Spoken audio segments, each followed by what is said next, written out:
নমস্কার বন্ধুরা, নলেজ কাল্টিভেটারে স্বাগত। আমি সুদীপ ঘোষ শুরু করছি যে ক্লাস যেখানে হয় কারেন্ট অ্যাফেয়ার্সের আলোচনা। আজকে একটি গুরুত্বপূর্ণ বিষয় নিয়ে আলোচনা করব। বাংলা ভাষাকে নিয়ে এখন রাজ্য এবং দেশের রাজনীতি উত্তাপ। বাংলা ভাষা নাকি ভারতের কোনো ভাষাই নয়, বাংলাদেশের ভাষা, এরকমই কিন্তু মন্তব্য করা হয়েছে। তারপরে কিন্তু বাঙালিরা তার প্রতিবাদ জানিয়েছে এবং সেই নিয়ে কিন্তু তর্ক বিতর্ক উঠতে শুরু করেছে। তো আজকের আমাদের ভিডিওর টপিক হলো Bengali is not a Indian language. Bangla কি তাহলে ভারতের ভাষা নয়? আজকের ভিডিওতে থাকছে এই নিয়ে কি খবর আছে, বাংলা ভাষার ইতিহাস কি বলছে, সত্যি কি বাংলা ভাষা ভারতের ভাষা নয় কিনা তাও দেখে নেব। কেন এমন বাংলা ভাষার বিরুদ্ধে এই যে ভাষা বিদ্বেষ ছড়িয়ে দেওয়া হচ্ছে তাও দেখে নেব। ভিডিও শুরু করার আগে এটি একটি শিক্ষামূলক ভিডিও। এই ভিডিওর কোনো অংশে হিংসা ও রাজনৈতিক এবং সাম্প্রদায়িক বিদ্বেষ অন্তর্ভুক্ত নেই। তবু ভিডিওর কোনো অংশ বিতর্কিত মনে হলে সেটি অনিচ্ছাকৃত, তার জন্য ক্ষমা প্রার্থী। এখন আজকের আলোচ্য বিষয়, বাংলা ভাষাকে নিয়ে কিন্তু একটা বিরাট বড় তর্ক বিতর্ক বা কন্ট্রোভার্সি শুরু হয়েছে এবং এই সময়ের মধ্যে আমরা দেখতে পাচ্ছি যে বাংলাদেশি বেআইনি অনুপ্রবেশকারী একটা বিতর্ক চলছে। ভারতবর্ষের বিভিন্ন রাজ্য থেকে কিন্তু বাংলাদেশি বেআইনি অনুপ্রবেশকারীদেরকে ধরা হচ্ছে, গ্রেপ্তার করা হচ্ছে। এই যে খুঁজে খুঁজে বের করা হচ্ছে, সেখানে মেন আইডেন্টিটি হিসাবে এই বাংলা ভাষাকে দেখা হচ্ছে। যারাই বাংলা ভাষায় কথা বলছে তাদেরকে বেআইনি বাংলাদেশি অনুপ্রবেশকারী হিসাবে তাদের উপরে অত্যাচার করা হচ্ছে। এখন যারা বাংলাদেশ থেকে বেআইনি অনুপ্রবেশকারী আছে তাদেরকে গ্রেপ্তার করা হোক। এর মাঝেই কিন্তু ফেসে যাচ্ছে বাংলার লোকজন, যারা বাংলার রুটেড মানুষ, যারা ভারতের মানুষ, যারা বাংলাদেশের অনুপ্রবেশকারী। কারণ ভারতের এই পশ্চিমবাংলার মানুষেরও মুখের ভাষা কিন্তু বা মাতৃভাষা কিন্তু এই বাংলা ভাষা, তাই তাদের উপরে কিন্তু অত্যাচার করা হচ্ছে। এই নিয়ে কিন্তু বাংলার লোকজন প্রতিবাদ করছে। শুধু তাই নয়, দিল্লি পুলিশ একটি বিজ্ঞপ্তি জারি করে, সেখানে বলা হয়েছে যে বাংলা ভাষাকে নাকি বাংলাদেশের ভাষা, তারও কিন্তু প্রতিবাদ করা হয়েছে। আবার সেই যে দিল্লি পুলিশের বিতর্কিত মন্তব্য, সেটাকে সাপোর্ট করেছে কেন্দ্রের শাসক দলের একজন বড় নেতা। সে আবার বলেছে বাংলা নাকি কোনো ভাষাই নয়, এমনকি আমাদের দেশের জাতীয় সঙ্গীত জনগণমন এবং রাষ্ট্রগান বন্দে মাতরম নাকি বাংলা ভাষাতে লেখা নয়। আর তারপরে কিন্তু এই বিতর্ক আরও অনেক বেশি বেড়ে উঠেছে। আর এরকম বাংলা ভাষা বিদ্বেষমূলক এই যে মন্তব্য, তার বিরুদ্ধে প্রতিবাদ শুরু হয়েছে। এখন দেখে নেব বাংলা ভাষার ইতিহাস। বাংলা হলো ভারতবর্ষের দ্বিতীয় সর্বোচ্চ মানুষের মুখের ভাষা। হিন্দির পরেই কিন্তু বাংলা ভাষাতে সবথেকে বেশি লোক ভারতবর্ষে বসবাস করে। বাংলা হলো পশ্চিমবঙ্গের মানুষের প্রধান ভাষা। শুধু পশ্চিমবঙ্গ নয়, পশ্চিমবঙ্গ ছাড়াও এই বাংলা ভাষা ভারতবর্ষের বিভিন্ন রাজ্যে চলে, যেমন ঝাড়খণ্ডে চলে। ঝাড়খণ্ডের দ্বিতীয় অফিসিয়াল ল্যাঙ্গুয়েজ হচ্ছে এই বাংলা ভাষা। আসাম ত্রিপুরারও কিন্তু দ্বিতীয় অফিসিয়াল ল্যাঙ্গুয়েজ হচ্ছে বাংলা। শুধু তাই নয়, নর্থ ইস্টের মেঘালয়, মিজোরাম, এই সমস্ত রাজ্যেও কিন্তু বাংলা ভাষা চলে। এমনকি সাউথের কর্ণাটকে এই বাংলা ভাষাকে অন্যতম প্রধান ভাষার স্বীকৃতি দেওয়া হয়েছে। ভারতবর্ষের বিভিন্ন রাজ্যের মানুষ কিন্তু এখনও অনেকেই বাংলা ভাষাতে কথা বলে। সেই কারণে বাংলা হলো ভারতবর্ষের দ্বিতীয় সর্বোচ্চ মানুষের মুখের ভাষা। বাংলা ভাষার ব্যাপ্তি শুধু ভারত জুড়ে নয়, গোটা বিশ্ব জুড়ে কিন্তু এই বাংলা ভাষার ব্যাপ্তি আছে। বাংলা ভাষা এই মুহূর্তে পৃথিবীর ষষ্ঠ বৃহত্তম মানুষের মুখের ভাষা। ভারত ছাড়াও বাংলাদেশের ভাষা হচ্ছে এই বাংলা ভাষা। বাংলাদেশের রাষ্ট্রভাষা হচ্ছে বাংলা ভাষা এবং বাংলাদেশ গঠিত হয়েছে এই ভাষার ভিত্তি করে, তাই এর নাম বাংলাদেশ। কারণ বাংলাদেশের স্বাধীনতা যুদ্ধ শুরু হয়েছিল এই ভাষা আন্দোলনকে কেন্দ্র করে। তাই আজও আন্তর্জাতিক মাতৃভাষা দিবস পালন করা হয় 21শে ফেব্রুয়ারি, যেদিন বাংলাদেশের ভাষা শহীদরা ভাষার জন্য শহীদ হয়েছিলেন। বাংলাদেশ ছাড়াও এই বাংলা ভাষাতে মায়ানমারের কিছু মানুষজন কথা বলেন, এমনকি নেপাল ভুটানেও কিছু কিছু মানুষের মুখের ভাষা কিন্তু বাংলা ভাষা। সবথেকে বড় কথা, দক্ষিণ আফ্রিকার একটা ছোট রাষ্ট্র আছে যে রাষ্ট্রের নাম সিয়েরা লিওন, সেই রাষ্ট্রেরও কিন্তু অফিসিয়াল ভাষা হচ্ছে এই বাংলা ভাষা। এখন বাংলা ভাষা কি প্রাচীন ভাষা নয়? অবশ্যই বাংলা ভাষা প্রাচীন ভাষা। আজ থেকে প্রায় 5,500 বছর আগে এই বাংলা ভাষার উৎপত্তি এই ভারতের মূল ভূখণ্ডে পাল ও সেন যুগে। বাংলা ভাষার উৎপত্তি হয়েছে প্রাকৃত ভাষা থেকে, মাগধী প্রাকৃত ভাষা থেকে বাংলা ভাষার উৎপত্তি হয়েছে। আমরা যখন কোনো ভাষা প্রাচীন কিনা সেটা আমরা নির্ভর করি যে সেই বাংলা ভাষাতে শিলালিপি থাকতে হবে, সেই বাংলা ভাষার প্রাচীন পুঁথি থাক। বাংলা ভাষাতে লেখা শিলালিপি আমরা উদ্ধার করেছি, এমনকি পুঁথিপত্র উদ্ধার করেছি। বাংলা ভাষার যে প্রাচীন সাহিত্য অর্থাৎ শ্রীকৃষ্ণ কীর্তন কিংবা চর্যাপদ তাও কিন্তু আমরা উদ্ধার করতে পেরেছি। অর্থাৎ বুঝতে পারছি বাংলা ভাষা কিন্তু খুবই প্রাচীন একটা ভাষা। বাংলা ভাষার যে বিরাট ব্যাপ্তি তার একটা বড় প্রমাণ হচ্ছে বাংলা ভাষার নিজস্ব কিন্তু উপভাষা বা ডায়ালেক্ট আছে। আমরা জানি পশ্চিমবঙ্গ বা পশ্চিমবঙ্গের পার্শ্ববর্তী রাজ্যগুলিতে একাধিক বাংলা ভাষার উপভাষা চলে, যা মূল ভাষা এক হলেও অঞ্চলভেদে বাংলা ভাষার কিন্তু কিছু কিছু পার্থক্য থাকে। যেমন ঝাড়খণ্ডীর উপভাষা, রাঢ়ী উপভাষা, কামরূপী উপভাষা কিংবা বরেন্দ্রী উপভাষা।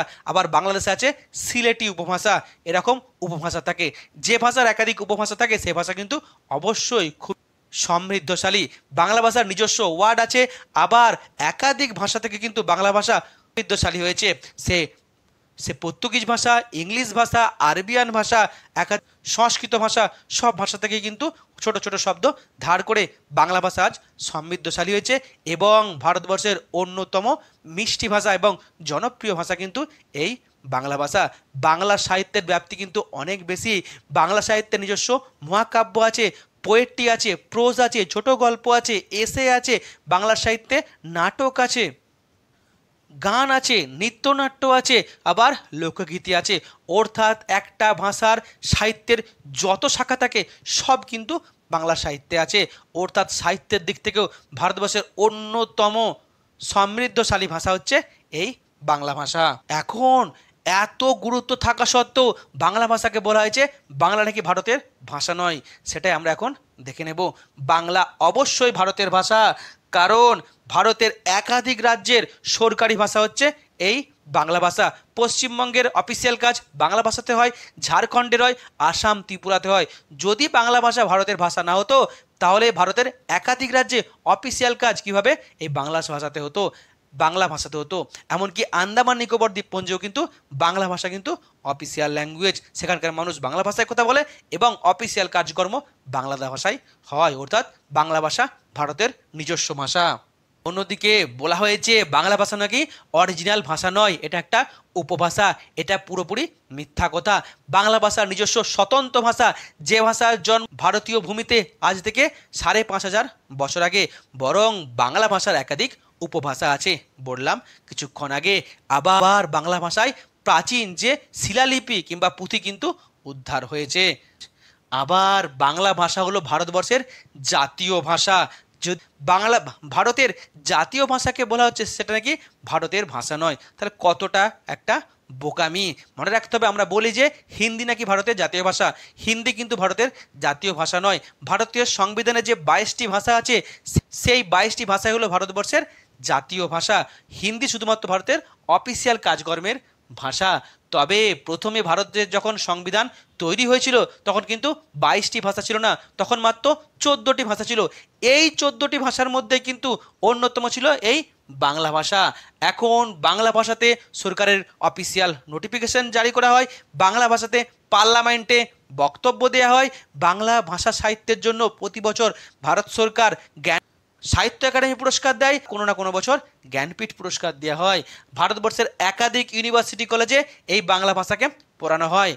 সব থেকে বড় কথা, কেন্দ্র সরকারের একাধিক চাকরির পরীক্ষাতে বাংলা ভাষাতে পরীক্ষা দেওয়া যায়, যেমন রেলের পরীক্ষা। তাহলে বাংলা ভাষা যদি ভারতের ভাষা না হবে তাহলে কেন সংবিধানে সেই ভাষাকে মর্যাদা দেওয়া হবে, সে ভাষায় পার্লামেন্টে স্পিচ রাখা যাবে, সে ভাষায় সরকারি নোটিফিকেশন বেরোবে, সেই ভাষায় পুরস্কার দেওয়া হবে, আবার সেই ভাষায় পরীক্ষা দেওয়া যাবে। তাহলে অবশ্যই বাংলা ভাষা দেশের ভাষা, ভারতের ভাষা। আবার বাংলা শুধু ভারতবর্ষের যে জাতীয় ভাষা তা নয়, বাংলা এখন ভারতবর্ষের ধ্রুপদ ভাষা অর্থাৎ ক্লাসিক্যাল ল্যাঙ্গুয়েজ। বর্তমানে সারা ভারতবর্ষে মাত্র 11টি ক্লাসিক্যাল ল্যাঙ্গুয়েজ আছে এবং গত বছর এই কেন্দ্র সরকার বাংলা ভাষাকে এই ধ্রুপদ ভাষার মর্যাদা দেওয়া হয়েছে। মনে রাখতে হবে হিন্দি কিন্তু ভারতবর্ষের ধ্রুপদ ভাষা নয়। ধ্রুপদ ভাষা সেই সমস্ত ভাষাকে মর্যাদা দেওয়া হয় যে ভাষাগুলি হলো ভারতবর্ষের প্রাচীন ভাষা, যে ভাষাগুলি স্বতন্ত্র ভাষা, যে ভাষার নিজস্ব সাহিত্য আছে, যে ভাষার নিজস্ব ঐতিহাসিক উপাদান আছে। যেমন সাউথ ইন্ডিয়ার প্রতিটা ভাষা কিন্তু ভারতবর্ষের ক্লাসিক্যাল ল্যাঙ্গুয়েজ। আবার ভারতবর্ষের ইতিহাস ঘাঁটলে আমরা দেখতে পাবো ভারতবর্ষের প্রথম যে নবজাগরণ অর্থাৎ রেনেসা তাও কিন্তু এই বাংলা ভাষাতেই হয়েছিল। রামমোহন রায়, বিদ্যাসাগর, বিবেকানন্দ, কেশবচন্দ্র সেন, এমনকি ডেরোজিও, আমাদের রামকৃষ্ণ সবই কিন্তু বাংলা ভাষা নবজাগরণ ছড়িয়ে দিয়েছিলেন মানুষের মধ্যে। আবার বাংলা সাহিত্যের গুরুত্ব কিন্তু ভারতীয় সাহিত্যে ব্যাপক। বাংলা সাহিত্য ভারতবর্ষের সব থেকে বড় কবি যিনি অর্থাৎ গুরুদেব রবীন্দ্রনাথ ঠাকুর, তার যে লেখা সমস্ত তার যে সাহিত্য সৃষ্টি, সে কবিতা, সে ছোট গল্প, সে উপন্যাস সবই কিন্তু বাংলা ভাষার আজকে ভারতীয় সাহিত্যের আজকে কিন্তু সম্পদ। এমনকি রবি ঠাকুরের গান, সেই গান আজও আমরা দেখছি ভাঙিয়ে চালানো হচ্ছে। রবি ঠাকুরই প্রথম ব্যক্তি যিনি বাংলা ভাষা থেকে ভারতবর্ষে তথা এশিয়ার প্রথম নোবেল পুরস্কার পেয়েছিলেন। অন্যদিকে বঙ্কিমচন্দ্র চট্টোপাধ্যায়, তার লেখা বিখ্যাত বই কিন্তু জাতীয়তাবাদের বই, তার একাধিক উপন্যাস আজও ভারতের জন্য সম্পদ। একজন একজন দুজন নয়, বাংলা সাহিত্যে অজস্র লেখক লেখিকা আছে যারা সারা পৃথিবীর কাছে, সারা ভারতের কাছে কিন্তু অনেক নাম করেছেন, যেমন বিভূতিভূষণ বন্দ্যোপাধ্যায়, মাইকেল মধুসূদন দত্ত, নজরুল ইসলাম, শরৎচন্দ্র চট্টোপাধ্যায়, সত্যজিৎ রায়, মহাশ্বেতা দেবী, শঙ্খ ঘোষ, আরও অনেক, যাদের নাম করলে আমরা শেষ করতে পারবো না। এত বড় সাহিত্যের যে বিস্তার সেটা কিন্তু অন্য কোনো ভারতীয় ভাষাতে আছে কি না তাও সন্দেহ আছে। অন্যদিকে আমাদের যে জাতীয় সঙ্গীত জনগণমন, সেটা নাকি বলা হয়েছে বাংলা ভাষায় লেখা হয়নি। এটা একটা বড় ভুল। আমাদের জাতীয় সঙ্গীত বা ন্যাশনাল অ্যান্থেম জনগণ বাংলা ভাষাতেই লেখা হয়েছে, তৎসম শব্দে লেখা হয়েছে, লিখেছেন রবীন্দ্রনাথ ঠাকুর। কবে লিখেছেন তা জানা যায় না, কিন্তু এই গান প্রথম গাওয়া হয়েছিল 1911 সালে কংগ্রেসের সাধারণ সভাতে। আর এই গানকে ভারতবর্ষের জাতীয় সঙ্গীত হিসেবে গ্রহণ করা হয়েছে 1950 সালে 24শে জানুয়ারি, অর্থাৎ প্রথম প্রজাতন্ত্র দিবসের আগে। আবার অনেকে বলে এই গান নাকি ইংল্যান্ডের পঞ্চম জর্জের উদ্দেশ্যে লেখা হয়েছিল। পুরো ভুল কথা। পঞ্চম জর্জের প্রশংসায় এই গান লেখা হয়নি এবং সেটা ছিল পুরো ভুল তথ্য। অন্যদিকে আবার বলা হয়েছে ভারতবর্ষের যে রাষ্ট্রগান অর্থাৎ বন্দে মাতরম, সেটা নাকি বাংলায় লেখা নয়। এটাও পুরোপুরি ভুল। ভারতবর্ষের যে রাষ্ট্রগান অর্থাৎ বন্দে মাতরম, এটা লিখেছিলেন বঙ্কিমচন্দ্র চট্টোপাধ্যায় 1870 কিংবা 1875 সালে। তিনি বাংলা এবং সংস্কৃত মিশিয়ে লিখেছিলেন। আর এই গানটি তিনি স্থান দিয়েছিলেন 1882 সালে তার আনন্দমঠ উপন্যাসে। আর এই আনন্দমঠ উপন্যাসকে বলা হয় ভারতবর্ষের জাতীয়তাবাদের বাইবেল। আর এই গানটি প্রথম গাওয়া হয়েছিল কংগ্রেসের সভায় 1896 সালে, গিয়েছিলেন রবীন্দ্রনাথ ঠাকুর। আর এই গানটিকে রাষ্ট্রগান হিসাবে গ্রহণ করা হয়েছে 1950 সালে এই 24শে জানুয়ারি। তাই এটা ছিল কিন্তু পুরো ভুল কথা। রাষ্ট্রগান দুটোই কিন্তু বাংলা ভাষায় লেখা হয়েছে।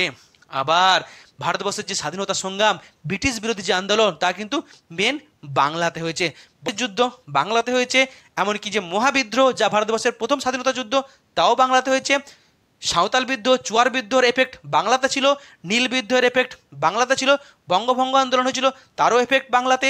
অন্যদিকে মুন্ডা বিদ্রোহ, তারও এফেক্ট বাংলাতে।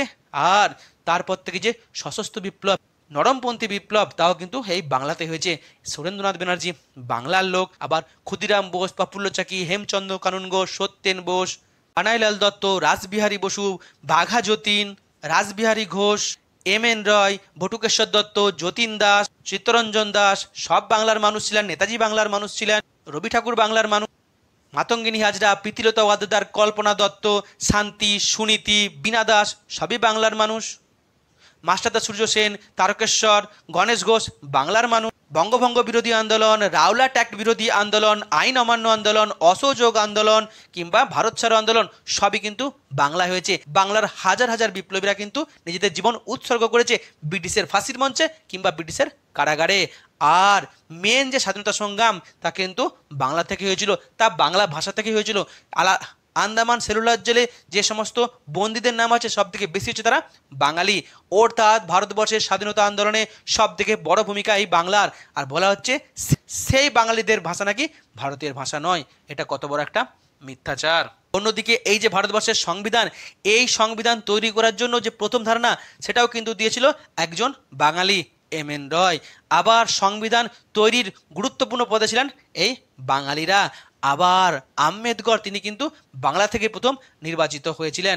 অন্যদিকে এই যে সংবিধান, এই সংবিধানে যিনি প্রচ্ছদ তৈরি করেছিলেন বা ফ্রন্ট পেজ, তিনিও কিন্তু একজন বাঙালি, নন্দলাল বসু। আবার এই যে রাজনীতিতেও কিন্তু বাংলার একটা বিরাট বড় অবদান আছে। কংগ্রেস যে প্রতিষ্ঠা হয়েছিল, কংগ্রেসের প্রতিষ্ঠাতা আমরা বলি হিউম, কিন্তু প্রকৃত প্রতিষ্ঠাতা হচ্ছে এস এন ব্যানার্জি, তিনিও একজন বাঙালি। কমিউনিস্ট পার্টি অফ ইন্ডিয়া যিনি প্রতিষ্ঠা করেন এম এন রয়, তিনি একজন বাঙালি। এমনকি বিজেপি যিনি প্রতিষ্ঠা করেছিলেন, তাদের যে আদি দল অর্থাৎ জনসংঘ, তিনিও কিন্তু একজন বাঙালি ছিলেন, শ্যামাপ্রসাদ মুখার্জি। এবং শ্যামাপ্রসাদ মুখার্জি প্রথম বাঙালি যিনি কেন্দ্রীয় মন্ত্রী হয়েছিলেন। প্রণব মুখার্জি প্রথম বাঙালি যিনি দেশের রাষ্ট্রপতি হয়েছিলেন।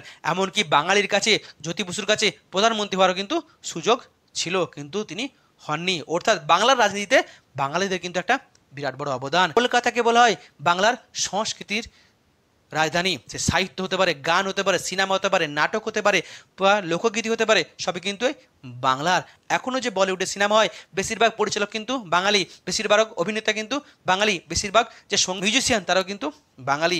অর্থাৎ বাংলা ভারতকে সব দিক থেকে সমৃদ্ধশালী করেছে।